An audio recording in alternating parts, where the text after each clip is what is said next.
Hey, this is Kirk Hilliard. And it's Rusty Byrd. It's the Kirk and Byrd Show. And we are back with the two JDs. We got Justin Ditmore and we got Jeremiah Davis. And we're going to talk William Byrd, Liberty Christian. Let's get started. With Justin, can you tell us a little bit about Liberty Christian? So the only thing I really know about Liberty Christian is 2 years ago, they played Phoebus in the final. And for those that don't know, a couple of years ago, and I think Liberty Christian was the one that kind of advocated for it, it's a private school.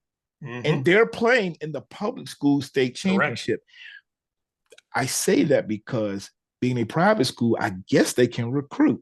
Yeah. Can you tell us a little bit about that? I can neither confirm nor deny that they do any recruiting, but they're part of the Seminole district now. Basically, they play all the Seminole teams, so they had to go through Jeff Forrest and Glass and Brookville and all that. But yeah, they do have the advantages of being Liberty Christian is a private school kind of feeding into Liberty University. So you can do the math there, and some kids would transfer to go there in order to maybe get a shot at playing at Liberty. LCA is undefeated.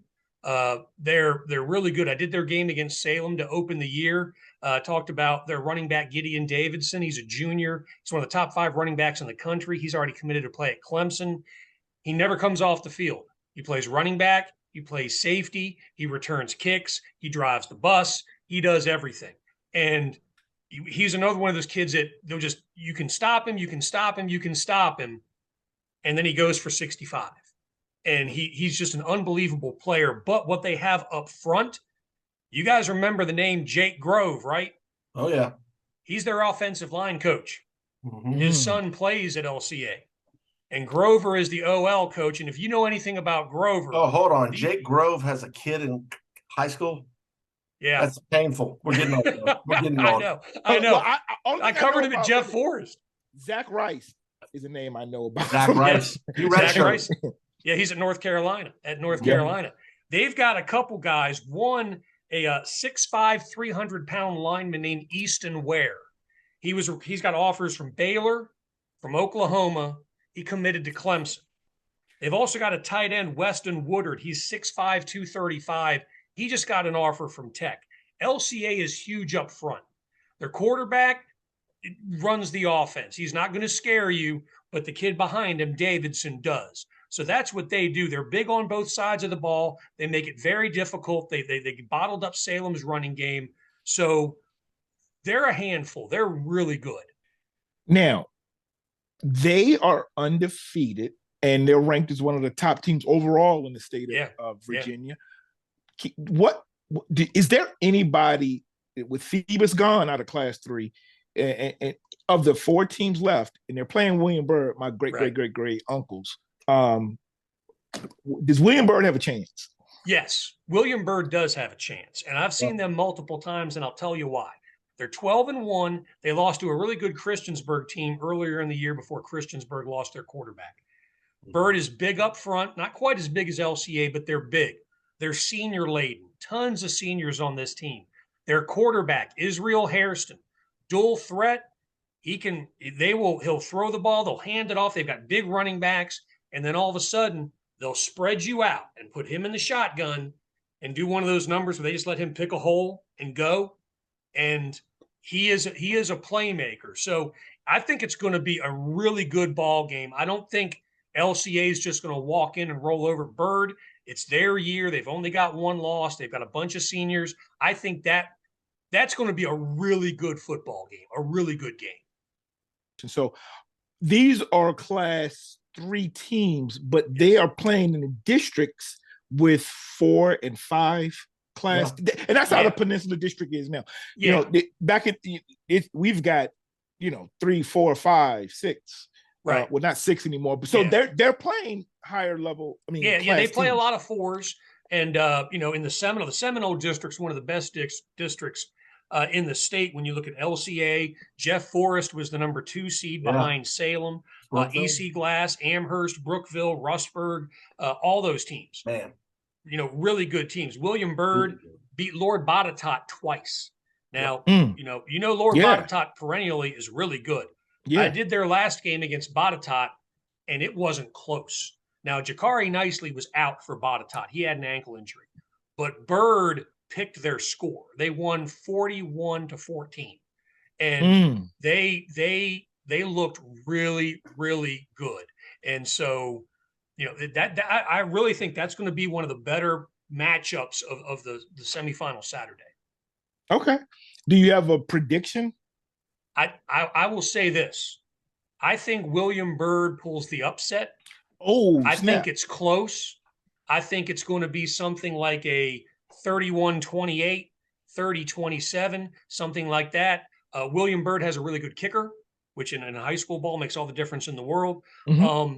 I think Byrd, because they just have so many seniors and they just have, I think it's just, teams, it's their year. I think it's Byrd's year. Wow. Okay. That is great. Now, you may not know a lot about Lafayette and Brentsville. I've covered Brentsville a couple of times, and we're from the 757, so I followed Lafayette, who has won some state championships. In fact, they beat Botetourt a few years ago. Yeah, and they beat Phoebus for a couple of years to get there.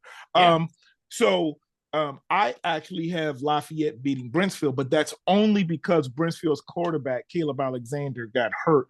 One of the key. Nico Orlando's going to be carrying the ball a lot, but you don't know that much about him. But do you have a sense that William Byrd, Liberty Christian, the winner of that game, will win the overall state championship? I think so. Now, having said that, Lafayette, to your point, they're always there and they're always good. They're well coached. They got playmakers. They're dangerous. But I just kind of feel like after seeing this Byrd team a number of games, they've gotten wins this year where, they're down late in the game and somehow they're down to Cave Spring 12-0 in the fourth quarter. Somehow, boom, boom, they win 14-12. They seem to have, I think they've just got whatever it is. And I know Jeremiah, playing at Penn State, you've run into teams, you're like, I don't know what it is, but they've got it. And Byrd has it. Yep. Okay. Jeremiah, any thoughts, feedback? And so listen, so I'm going back and I'm doing my research. And again, I think I talked about this pre-broadcast. My first ever high school football game that I coached in, I'm fresh out of college, working my first job. I'm working at like a detention center school situation in Baltimore. We go down to Lynchburg to play Liberty Christian Academy, and we get fully throttled. And then they pray for us afterwards. They feed us a meal, and they send us right back to Baltimore. And so this guy comes up to me and shakes and said, "Man, it's good to meet you again. Blase, blah, Frank Rocco." And I'm like, "Hey, how you doing? Good to meet you, sir." He said, "Listen, man, I watched you play a couple at Penn State, da-da-da-da. When I was up there, da-da-da." Well, the whole family's Penn State people. Yep. They're all Penn State folks. They all. Wow. His brother's the coach at VMI. Brother's the head coach at VMI. They were there, because I didn't realize until I was doing. That was the first year he came to Liberty Christian after coaching at Liberty. Yeah. And then he kind of got the deal rolling there after leaving the Pittsburgh area and high school coaching at Penn State. I mean, very familiar, with the family wise and their football. It's hard to go against those Penn Staters. And then watching it take. I mean, they can run. Now, one of the things I do know when they came into the public school competition, they wanted to compete. One of the deals was their population of school is like a 1 or 2A school population. Right. That was part of the agreement. Well, you're gonna have to play 1 or 2 classes up if you want to come. Then okay, we're gonna let you in, but you're not gonna have to play way above your level. And so I don't get to be John Marshall. Yeah, right. I see where Justin's coming from. That they're playing up, like up. You know what I mean? Okay. And so that's got to come into play at this later part of the season. For those who don't know, now let me ask you this: they wanted to play in the public school, okay, but were they dominant? Did they win private school state championships? Like, I don't even remember hearing them as a private. I don't think they were in a league. I think they were like an independent. They had like an independent schedule. They weren't part of yeah. They blew up pretty quick. Yes, they did. Yeah, it was probably like after quick. The first 3. There was like 2004 to like 2007, and then they started to work their magic. Okay. Yep. To move on. All right. So great info. I appreciate that. With Phoebus being out, I was talking to the Brentsville coaches and everybody's like, "Oh, y'all got it now." But that may not be the case. All right, Justin, can you tell me a little bit about Radford. They're playing the G-men of Graham. Graham's the defending state champion. Radford, undefeated. Their quarterback, Landon Clark, is going to play quarterback at Elon next year. He plays safety. He plays quarterback. He does everything. They beat Glenver during the regular season. Glenver, who's got state titles, beat them handily. And then in the playoffs, just last week, played Glenver and rallied for a last-second win when they were trailing. Clark brought him back and ran a 66-yard touchdown run to win the game. Radford has weapons. They spread you out. They throw it around. They have a little freshman running back, J.D. Grubb. He's I don't want to say a tiny guy, but he's a freshman. But I'm going to tell you what, he gets loose, and you're going to have trouble catching him. Radford is a really, really good team, and they're another one that I think that stars may be aligned for this Bobcat club. Say Ahmad Bradshaw, Giants, was a Graham G-man, and that's a school with a lot of tradition. Yeah. Graham's one of those schools every year you feel like you just go ahead and put them in the playoffs because they've just got that kind of tradition. So, Graham, Radford, did you make a pick for us, Justin? I think Radford, from what I've seen, you got to have a whole lot of talent to keep up with the Bobcats. Okay.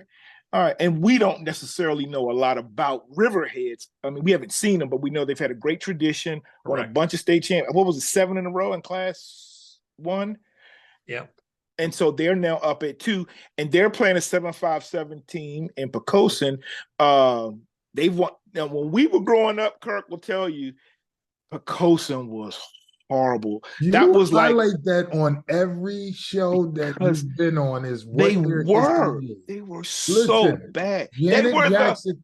Let me tell you something. Janet Jackson says, "What have you done for me lately?" Okay, and I'm not sticking up for the people at Poquoson. You put me on sad. I'm just saying, sticking up for those guys. But what have they done lately? They're winning.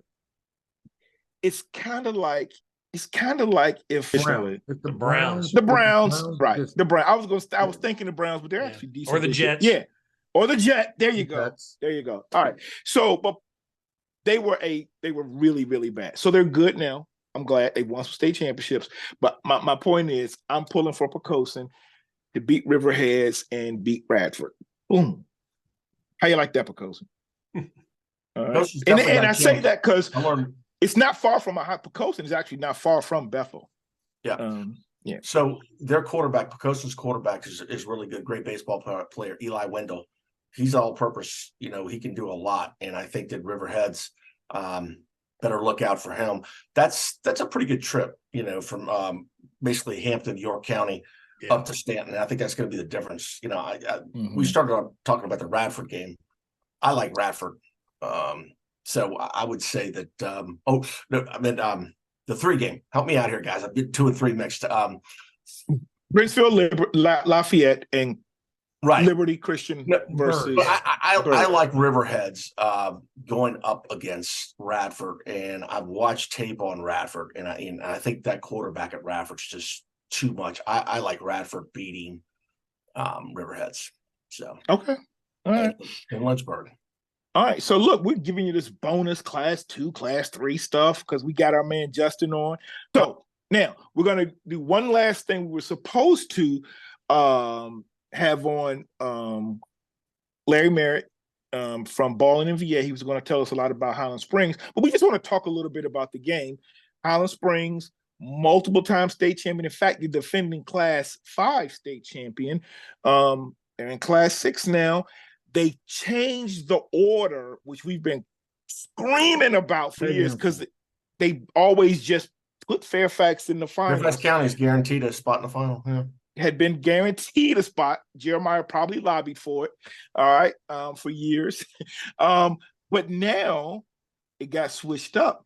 And so people may get what they've been calling for, and that's a Highland Springs Freedom Final. But to get to that, Highland Springs has to beat Lake Braddock. Jeremiah, you grew up in the Patriot District. You coached in that district. You played in it. You've coached against it. What are your thoughts on Lake Braddock against Highland Springs? So, Lake Braddock, always good, but never won a state championship. So you got to dig deep to know this, but they do have a common opponent. They do. this year.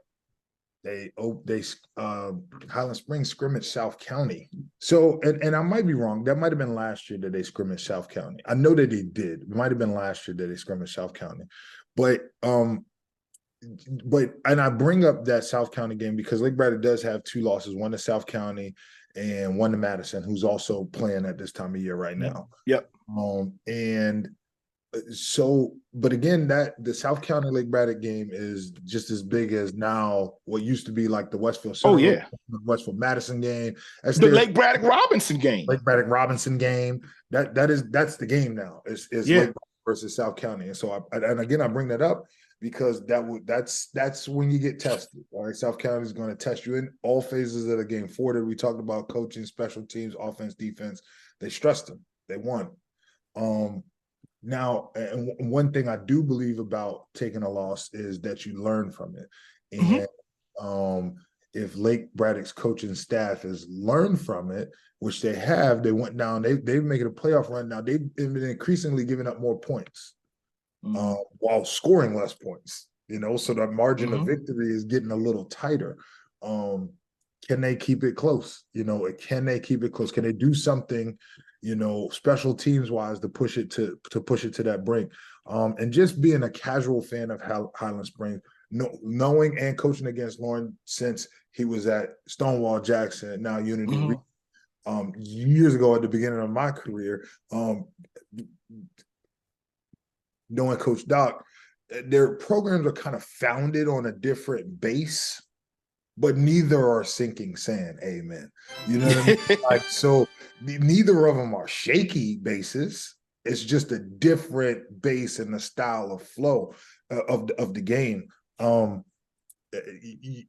I would remember watching Highland Springs last year come up to Stonebridge, and they put up more points. They got touchdowns called back and went back and forth. That could happen. Not just saying that the refs will be involved or whatever, but that could be this type of game for either team. Where a big play happens, holding call, bring it back. And it goes back to that emotional wave that we talked about on other episodes. Can we ride the wave to crescendo at the end? And that's who I see taking that victory. I think it'll be a little closer, as Highland Springs isn't the same Highland Springs. There's no Makai Becton on her team, more people. But I think I think it goes a little closer than that. Kirk, any thoughts? Lake Braddock has they're better than we thought. We talked to the coach, sort of a rebuilding year, and then Colgan played them pretty tight. But they've come up. The first half. The first game, and it was the first half. Right. So they're playing well. They're susceptible to the pass. I think the first West Springfield game, West Springfield threw it around a lot. Dynamic return guy can hurt them too, because West Springfield had a dynamic return guy. They've got a lot of momentum. I think that going down there is that's a big home field advantage for Highland Springs. And I don't think this is the same Highland Springs as before, as far as just being a bunch of junkyard dogs. But I think that this team's very, very good. It's got a number of players. For everybody out of Virginia Tech, if we can do that brother thing with Brennan Johnson. Cole Woodson was talking to me after the Battlefield game and was saying, hey, they always get brothers. I'm like, yeah, we do. With his brother. But I will say this. He is a beast, man. You watch that guy play. I don't care what the rankings are. Cole? Brennan Johnson. Cole's good too, but Brennan Johnson, Braylon Johnson's already in Blacksburg. And, if we get those two sets of brothers, it's going to be great. But Brennan Johnson's a great player. I think that Christian Martin, if he really gets things going, the Maryland commit, the quarterback, big, strong kid we saw 2 years ago, Stonebridge. I think, I like them beating Lake Braddock. And then, as far as going on beyond that, I don't see anyone beating Freedom. But what a story it would be if those two, Freedom and Highland Springs, don't meet in the final. That would be something to talk about. So, I like Highland Springs over Lake Braddock, and I like Freedom beating Highland Springs in 6. We'll go back to before I even knew that they were going to switch things up. I said, don't be surprised if a Fairfax team wins state. I don't have to do that now. I can just say a Fairfax team getting to states. I think Lake Braddock is a year ahead of schedule. As Coach Doc said when he was on our show, he's like, we're young, but they put out some talent. Like that's like QBU, man. They've put out some outstanding quarterbacks over the years. I would just take their second string quarterbacks, man. They have put out some outstanding quarterbacks, but that's not even their strength this year. I like Lake Braddock to win this game, and I'll tell you why. A lot of people have been talking Highland Springs Freedom for months.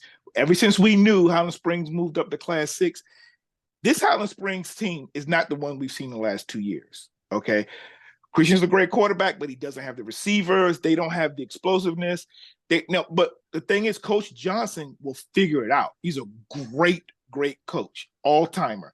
But I have a feeling if they're looking past Lake Braddock, because all year they've been focusing on freedom and everybody's telling them about freedom, this Lake Braddock team can beat them because they're going to be underestimated. But I saw Lake Braddock has great coaching. They have some size, and I just think that surprise factor of if they get up on Highland Springs and those kids who are kids like, oh snap, like what. Now, Lauren can probably get him back into shape, get him on track. But I have a feeling that Lake Braddock could pull this off. And I would say Lake Braddock's going to win, and then they would lose to Freedom in this championship. That's my take. I want to be the one to say, I told y'all.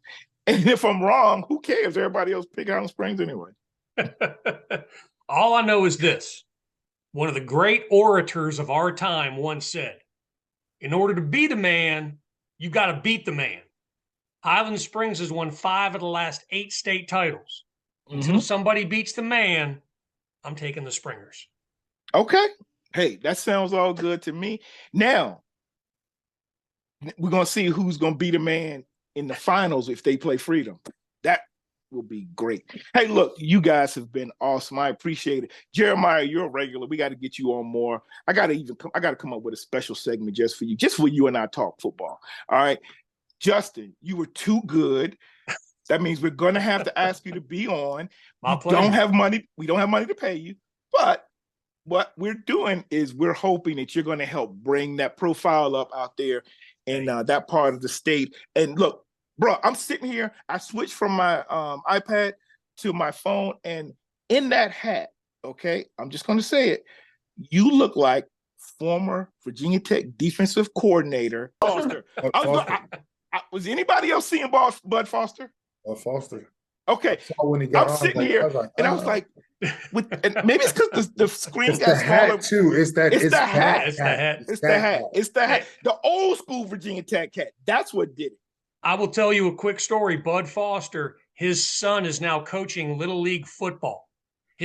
Bud's grandson is 7 years old. So Bud goes to the Little League games. We've all coached at different levels. Can you imagine being a rec league football coach looking across the field and there's Bud Foster? Yeah. Jeez. I tell you what. He doesn't say a word. He says he just sits there in his chair by himself and watches. Doesn't say a word unless his son asks for help. I don't know if the team is any good, but they better have a good defense. Oh, trust me. His son calls dad for help. I was like, so what are you doing? You doing wide tackle 6? You're running a whip. You bring, he's like, no. That's me. That was me calling Jeremiah. Now, Jeremiah, I helped mentor him when he was a young man. But then as I coached my son and he was head coach, I used to be like, Jeremiah, all right, what do you think? What do you think? What can we get on this? All right, this kid. And then it turned into our conversation. Funny story that you bring that up.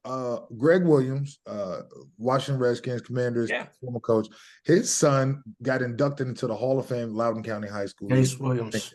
He's sitting in the his pregame, and he's sitting in the library, and they're like, Greg Williams, and I'm like, all right, man, he put on his pants just like I do. I said, Coach, what's your good word for the day?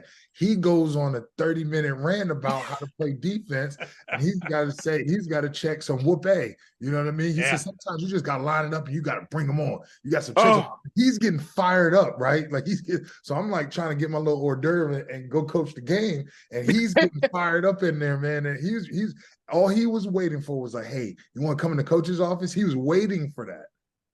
That man is legit. He's definitely old school. Yes. He was the head coach. Look at what the Browns defense doing now, man. You know, he was the head coach of an XFL or USFL team this past spring. Yes, something like that. Might have been. Might have been. Okay. All right. Look, guys, this has been fun. I'm telling you, this has been like, I don't care if it, and Justin, it won't be your fault. If we get no views, I don't care, because this was all about this right here. This, like I told you, Justin, bruh, if I didn't have this podcast, I probably couldn't just pick up the phone and talk football. So I did this podcast so I could talk to guys like you, and this has been a blessing. Thank you so much. We talk about the stories. I'm going to drop one more since we're going off of, we've told this one over and over again, but Justin, for your Southwest Virginia people that may be tuning in, Jeremiah went on a recruiting trip to UVA, and there was a big guy that looked like a defensive lineman that was on that recruiting trip with him, and everybody's like, who's this defensive lineman that was a quarterback? Who was that, Jeremiah? Roethlisberger. Ben Roethlisberger. Was at UVA. Big Ben. Now, but who's had a chance for UVA? Imagine if in 2000, if UVA got Roethlisberger, Jeremiah Davis, and Mike Johnson, who did go there from Heritage. Mike Johnson was a beast. If y'all were all there, and they had some good teams back in that early 2000s. Because okay, Jeremiah. Now, what's my story? What's my story, Jeremiah? At Penn State, I'm watching you.